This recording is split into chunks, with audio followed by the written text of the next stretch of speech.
Cerita Silat Online Channel mempersembahkan serial Pendekar Raja Wali Sakti, episode Pengantin Berdarah, bagian 4.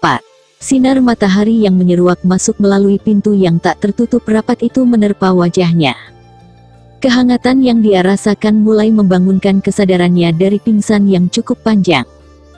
Wulan perlahan-lahan membuka matanya, dan dia begitu terkejut menyadari keberadaannya di tempat asing yang belum pernah dia kenal sama sekali. Pikiran Wulan mulai meraba-raba.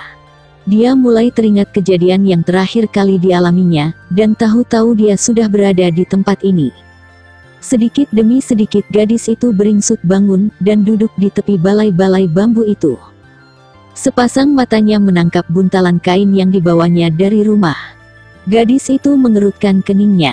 Hatinya diliputi tanda tanya, siapa gerangan orang yang telah menyelamatkan nyawanya dan membawanya kemari.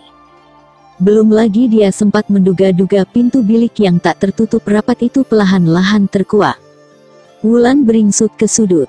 Tangannya mendekap buntalan berisi kain dan sedikit bekalnya pintu bilik itu semakin terbuka lebar.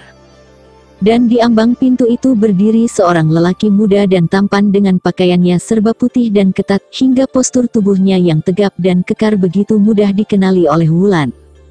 "Kang," desis Wulan begitu mengenali laki-laki itu. Wulan segera melompat dan menubruk pemuda tampan itu. Air matanya seketika tumpah di dada lelaki muda itu, yang tak lain adalah Dimas. Pemuda tampan itu hanya membelai-belai rambut kekasihnya. Beberapa saat lamanya mereka hanya saling perpelukan, diselingi oleh isak tangis sang gadis. Dimas melepaskan pelukan gadis itu, dan membawanya duduk di tepi pembaringan. Sejenak mereka hanya saling pandang.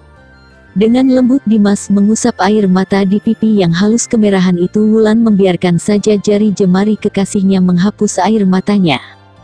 "Kemana saja kau, Kakang? Kenapa tidak pulang-pulang?" tanya Wulan lirih suaranya. "Maafkan aku, Wulan.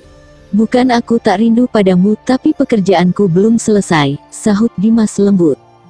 "Aku tidak tahan lagi, Kakang. Aku terpaksa kabur dari rumah, aku ingin bersamamu," rintih Wulan kembali terisak. "Sudahlah, sekarang kau sudah aman bersamaku. Kita bisa hidup damai dan tenteram di Ani," hibur Dimas tetap lembut. Secercah senyum kini tersungging di bibir gadis itu. Dimas membalasnya dengan manis pula. Perlahan-lahan wajah mereka yang saling beradu pandang itu semakin mendekat, hingga desah napas Dimas menerpa hangat di seputar wajah Wulan. Kedua pasang mata mereka saling bertatapan dengan mesra. "Wulan," desah Dimas bergetar. "Kakang." Pelan dan lembut sekali Dimas menempelkan bibirnya ke bibir gadis itu yang terbuka merekah. Mata Wulan terpejam merasakan kehangatan yang mulai menjalari tubuh dan urat syarafnya. Tangannya melingkar di leher Dimas dan menekannya kuat-kuat, hingga bibir mereka bersatu dalam gairah yang semakin menggelegak. Tak ada lagi kata-kata yang terucap. Tak ada isak tangis keharuan, yang ada kini hanyalah rasa cinta dan kerinduan yang menyatu dalam daya asmara yang semakin memburu. Wulan merintih merasakan kenikmatan yang membawanya melayang-layang terbang mengarungi lautan asmara. Mata gadis itu terbuka dan tertutup, menandakan hasrat birahinya yang sangat mendidih. "Kakang." Tiba-tiba Wulan tersentak begitu merasakan jari-jari tangan Dimas menyentuh bagian dari tubuhnya yang sangat peka. Seketika itu juga Wulan menyentakkan tubuh Dimas. Gadis itu begitu terkejut menyadari hampir seluruh pakaiannya terlepas. Bergegas gadis itu membereskan pakaiannya yang sudah tak karuan dan nyaris membuatnya telanjang tanpa sehelai benang pun di tubuhnya. "Apa yang kau lakukan?" tanya Wulan bergetar. "Wulan, aku mencintaimu," bisik Dimas seraya mendekat. Tapi, suara Wulan tersekat di tenggorokan. "Kau mencintaiku juga kan?" Wulan tidak bisa menjawab. Tak mungkin dia akan pergi dari rumah dan sampai ke tempat ini kalau dia tak mencintainya. Tapi apakah yang barusan diinginkan oleh Dimas itu ukuran dari perasaan cinta dan kasih sayangnya? "Tidak," bisiknya dalam hati. Ia tak mau melakukan hal terlarang itu sebelum mereka terikat resmi menjadi suami istri. Wulan tak ingin penderitaan hidupnya terus berkepanjangan, hanya karena menuruti nafsu birahi sesaat. Aku mencintaimu, Wulan. Aku berjanji, kalau tekadku sudah tercapai, aku pasti akan menikahimu, Dimas berucap lembut. Kakang. Suara Wulan kembali tersekat di tenggorokan. Baiklah, desah Dimas mengalah. Wulan hanya memandangi Dimas yang mengenakan pakaiannya kembali, kemudian pemuda itu keluar kamar tanpa berkata apa-apa lagi. Wulan duduk tepekur di balai-balai bambu. Dia sadar penolakannya telah mengecewakan hati Dimas. Ah, Dimas. Maafkan aku, desah Wulan lirih. Perlahan-lahan pintu gubuk kecil itu terbuka. Tampak Wulan melangkah keluar setengah menundukkan kepalanya. Sebentar dia mengamati keadaan sekitarnya, dan dia agak terkejut begitu menyadari dirinya berada di tengah-tengah hutan lebat dengan satu gubuk kecil yang tersembunyi di antara lebatnya pepohonan. Seekor kera hitam bergelantungan dari dahan pohon yang satu ke dahan lainnya. Suaranya memecah kesunyian pagi di sekitar gubuk kecil itu. Bersama burung-burung yang berkicau saling bersahutan. Ah, seandainya aku bisa bebas seperti mereka. Desah Wulan lirih. Kau sudah bebas, Wulan, terdengar suara lembut dari belakang. Oh, Wulan tersentak kaget. Buru-buru dia membalikkan tubuhnya. Dimas tampak duduk di akar pohon yang menyembul keluar dari dalam tanah. Tangannya sibuk membuat anak panah. Beberapa anak panah menggeletak di sekitarnya. Dan sebuah busur besar tersandar di pohon. Wulan menghampiri dan duduk di samping pemuda itu. Maafkan aku, Kakang. Aku tidak bermaksud membuatmu kecewa, kata Wulan pelan. Ah, sudahlah. Lupakan soal itu, sahut Dimas tenang. Sesaat mereka terdiam, dan hanya saling berpandangan dengan sinar mata penuh cinta. Kenapa kau meninggalkan orang tuamu? Tanya Dimas. Terpaksa, sahut Wulan. Kepalanya tertunduk, dan ada kesenduan membayang di wajahnya. Dimas tahu itu. Ceritakan, Wulan. Ada apa? Desak Dimas. Tangan kanan pemuda itu memegangi bahu Wulan. Kau jangan marah, Kakang. Aku terpaksa meninggalkan mereka karena aku tak mau menjadi istri si tua bangka itu. Wulan menghentikan ucapannya, air matanya yang bening bergayut di sudut matanya. Dan ayahku, Kakang. Dia menerima akibat dari sikapku. Kaki tangan Wira Prakin telah menahannya. Wulan mencoba menahan tangisnya tapi sia-sia. Kecemasan akan nasib ayah dan ibunya sangat membelenggu batinnya. Dimas menarik tubuh gadis itu ke dalam pelukannya. Hatinya benar-benar ikut tercabik oleh penderitaan yang dialami Wulan. Wira Prakin. Gumam Dimas lirih, tangannya membelai-belai rambut gadis itu. Bagaimana dengan ayahmu, Wulan? Maksudmu beliau? Tidak, Kakang, sahut Wulan. Wira Prakin tak mungkin membunuh ayah, selagi masih ada yang diharapkannya. Tapi sekarang, aku tak tahu, Kakang. Kau tunggu saja di sini, Wulan, kata Dimas seraya bangkit melepaskan pelukannya. Kakang mau kemana? Aku akan membawa ayah dan ibumu ke sini. Aku tidak akan lama, Wulan, kau tak usah cemas, sahut Dimas seraya menjemput anak-anak panah dan memasukkannya ke dalam kantung kulit. Dimas mengikatkan kantung penuh anak panah itu di pinggang, kemudian dia mengambil pedang dan menyandangkannya di punggung. Tangan kirinya menggenggam busur besar yang sedikit terukir di bagian tengahnya. Wulan berdiri dan menghadang langkah pemuda itu dengan wajah penuh kecemasan. Kakang. Serak dan lirih suara Wulan. Kau jangan pergi kemana-mana, Wulan. Tempat ini tidak ada yang tahu selain aku, pesan Dimas. Sesaat mereka saling tatap, kemudian Dimas mengecup lembut bibir gadis itu. Dia berbalik, langsung melangkah cepat tanpa menoleh lagi. Wulan memandangi tanpa berkedip, sampai punggung lelaki pujaannya itu hilang dari pandangan. Nyi Sukirah langsung terlonjak terbangun dari tidurnya. Suara pintu didobrak sangat mengagetkannya. Pintu kamar itu hancur berantakan.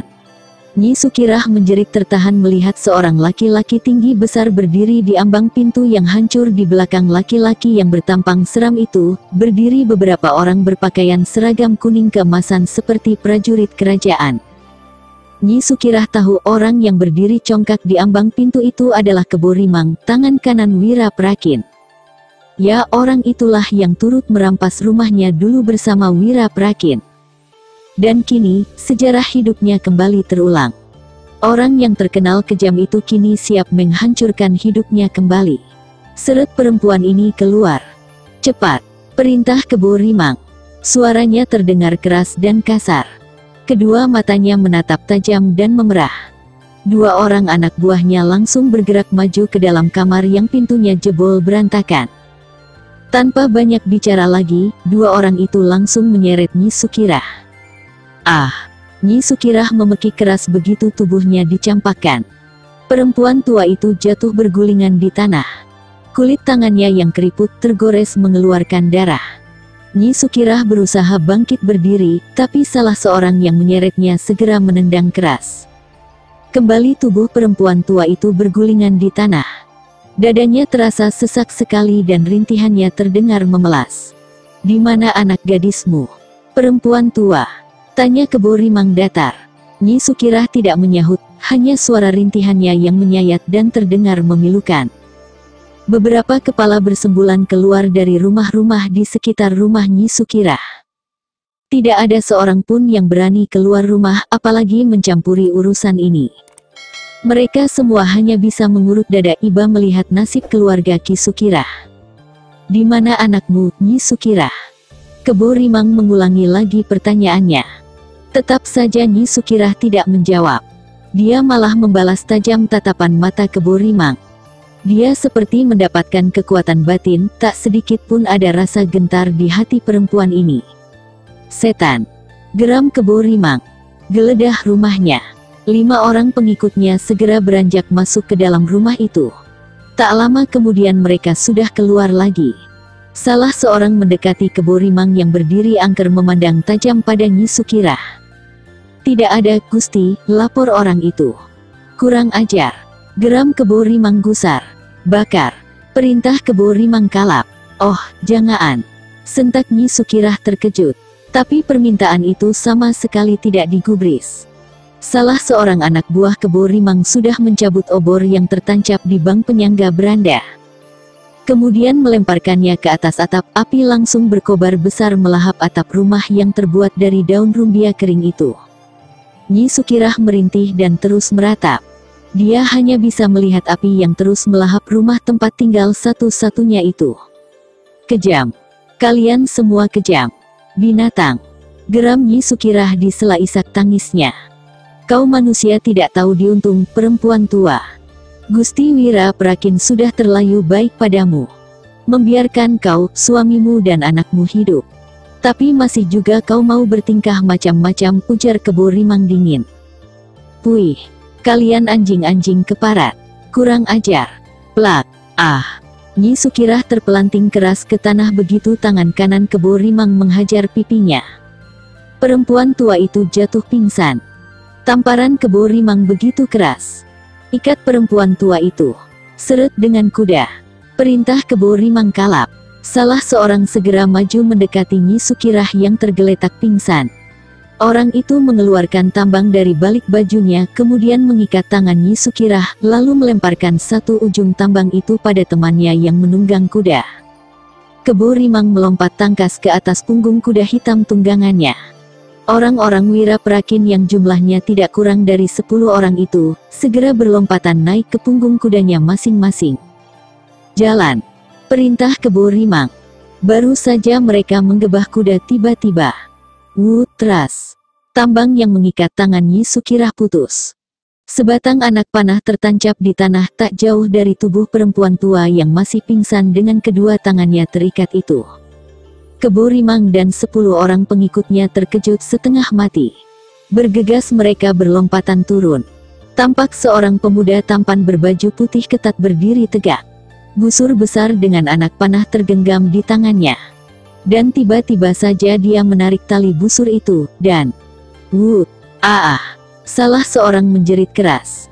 Anak panah yang dilepaskan Dimas menancap tepat menembus leher orang itu. Tubuhnya seketika terjajar ke belakang, lalu ambruk mencium tanah. Belum lagi hilang rasa terkejut mereka, Dimas sudah melepaskan lagi 3 anak panah secara beruntun dan cepat. 3 orang langsung menyusul temannya, bergulingan jatuh bersimbah darah. "Kurang ajar!" geram Kebo Rimang. Secepat kilat laki-laki bertubuh tinggi besar dengan luka codet di wajahnya itu, melompat begitu Dimas kembali menghujaninya dengan anak-anak panah. Kebo Rimang berkelebatan cepat menyambar anak-anak panah yang datangnya bagaikan hujan itu. Puih! Kebo Rimang menyemburkan ludahnya sengit. Laki-laki kasar itu berdiri tegak dengan sikap meremehkan. Puluhan batang anak panah tergenggam di kedua tangannya. Sedangkan kantung anak panah di pinggang Dimas sudah kosong. Pemuda itu membuang busungnya. Kagum juga dia pada Kebo Rimang yang begitu tangkas bisa menangkap semua anak panah yang dilepaskannya. Kebo Rimang menjuyurkan kedua tangannya ke depan, lalu meremas anak panah di tangannya hingga hancur. Semua mata memandang kagum pada ketinggian ilmu tenaga dalam yang dimiliki Kebo Rimang. "Siapa kau anak muda? Mengapa kau mencampuri urusanku?" dengus Kebo Rimang menggeram. "Kau tidak perlu tahu siapa aku. Aku datang untuk membasmi anjing-anjing Wira Prakin," balas Dimas tak kalah sengitnya. "Setan, apa kau sudah punya nyawa pengganti? Heh. Berani-beraninya sesumbar di depanku. Nyawaku cuma satu, tapi aku mampu menyumbat kesombonganmu. Anjing geladak. Hiya. Hup." Kebo Rimang segera membuka jurus-jurusnya. Dimas melirik 6 orang yang sudah menghunus pedangnya masing-masing. Dari bentuk senjata mereka yang beraneka ragam, bisa diketahui kalau mereka bukanlah prajurit kerajaan. Mereka orang-orang rimba persilatan yang mengenakan seragam seperti prajurit. Kebo Rimang melompat menerjang Dimas. Pertempuran tidak bisa lagi dihindarkan. Dua orang yang masing-masing memiliki kepandaian yang cukup tinggi itu saling menyerang menggunakan jurus-jurus maut mereka yang berbahaya. Dalam waktu singkat saja, tidak kurang dari 10 jurus telah mereka kerahkan. Namun belum terlihat siapa yang lebih unggul atau terdesak. Mereka kelihatan sama-sama tangguh dengan gerakan jurus-jurusnya yang cepat. 6 orang lainnya, dan orang-orang yang mengintip dari celah-celah rumah mereka di sekitarnya, seolah terpaku menyaksikan pertarungan itu. "Hiya!" Tiba-tiba Kebo Rimang berteriak nyaring. Seketika itu juga tubuhnya melenting ke udara, dan pada waktu yang bersamaan, Dimas juga berbuat yang sama. Keduanya telah mencabut senjata masing-masing. Kini di tangan Dimas tergenggam sebilah pedang yang panjang dan tipis keperakan. Sedang lawannya menggenggam 2 buah tongkat besi kecil bercabang 2. Tongkat itu berwarna kuning keemasan. Terang-terang, 2 senjata beradu keras di udara. 2 tubuh di angkasa itu sama-sama terpental. Tubuh Kebo Rimang jatuh berdebum keras di tanah, lalu bergulingan sejauh 3 ujung tombak. Dimas juga mengalami nasib yang sama, tapi dia masih sanggup berdiri kembali dengan cepat. Sementara Kebo Rimang berusaha bangkit, 6 orang pengikutnya langsung berlompatan mengurung Dimas. Senjata mereka berkelebatan di depan dada. Dimas memandangi 6 orang itu dengan mata merah menahan geram. "Jaring berantai!" teriak Kebo Rimang tiba-tiba. 6 orang itu langsung memasukkan senjata masing-masing ke dalam tempatnya, kemudian dengan cepat mereka mengeluarkan tambang bersimpul dari bafit baju masing-masing. Mereka memutar-mutar tambang bersimpul itu di atas kepala. Kaki-kaki mereka bergerak lincah mengitari tubuh Dimas. Dimas jadi kebingungan juga menghadapi 6 orang yang memutar-mutarkan tambang bersimpul mengelilingi dirinya. Kakinya segera bergerak lincah mengikuti arah putaran 6 orang itu. Kedua matanya tajam mengawasi setiap gerakan yang dilakukan 6 orang lawan-lawannya, dan tiba-tiba salah seorang melemparkan tambang ke atas, jauh di atas kepalanya. Hampir bersamaan waktunya, seorang lagi melemparkan tambangnya, lalu disusul berganban oleh yang lain. Dimas benar-benar tak tahu maksudnya. Dia terkejut begitu tiba-tiba 6 orang itu serempak berlompatan ke udara. Tep-tep. 6 orang berseragam bagai prajurit itu menangkap ujung-ujung tambang yang saling terlempar ke atas. Lalu dengan gerakan manis dan cepat sekali, mereka meluruk turun. Dimas yang belum menyadari tidak dapat berbuat apa-apa. Seketika itu juga tubuhnya terjerat 6 utas tambang. Dimas berkutat berusaha melepaskan diri dari jeratan yang membelit tubuhnya. Tapi, ke-6 orang itu lebih cepat lagi bergerak memutar mengelilingi. Dimas benar-benar tak berdaya lagi. Sekarang pemuda itu jatuh berdebum ke tanah dengan seluruh tubuhnya terikat tambang. Pedangnya ikut terikat menempel di paha kakinya. Keenam orang berseragam kuning keemasan itu terus memegangi ujung-ujung tambang. Ha, ha, ha. Kebo Rimang tertawa terbahak-bahak. Namun seketika tawanya terhenti, sebuah bayangan putih lain tiba-tiba bergerak cepat membabat putus tambang-tambang yang membelit tubuh Dimas. Belum lagi Kebo Rimang hilang rasa terkejutnya, muncul lagi satu bayangan biru menghajar 6 orang berseragam itu. Jeritan kematian terdengar melengking bersahutan. Tubuh 6 orang yang memegangi tambang itu langsung bergelimpangan di tanah. Sebentar mereka menggelepar, lalu diam tak bernyawa lagi. Darah segar membanjiri tanah, menyebarkan aroma anyir menusuk hidung. Kini di depan Kebo Rimang berdiri 2 orang anak muda. Seorang laki-laki berbaju rompi puk, dan seorang perempuan cantik mengenakan pakaian biru ketat. Mereka tak lain adalah Rangga dan Pandan Wangi, 2 pendekar muda yang berjuluk pendekar Raja Wali Sakti dan Kipas Maut. Pandan Wangi mengebut-ngebutkan kipas baja putihnya di depan dada. Pandangan matanya tajam menatap Kebo Rimang. "Monyet busuk, siapa kalian?" geram Kebo Rimang membentak. Mata Kebo Rimang tak lepas memandang pendekar Raja Wali Sakti. Dia jadi teringat dengan cerita Jaran Kedung.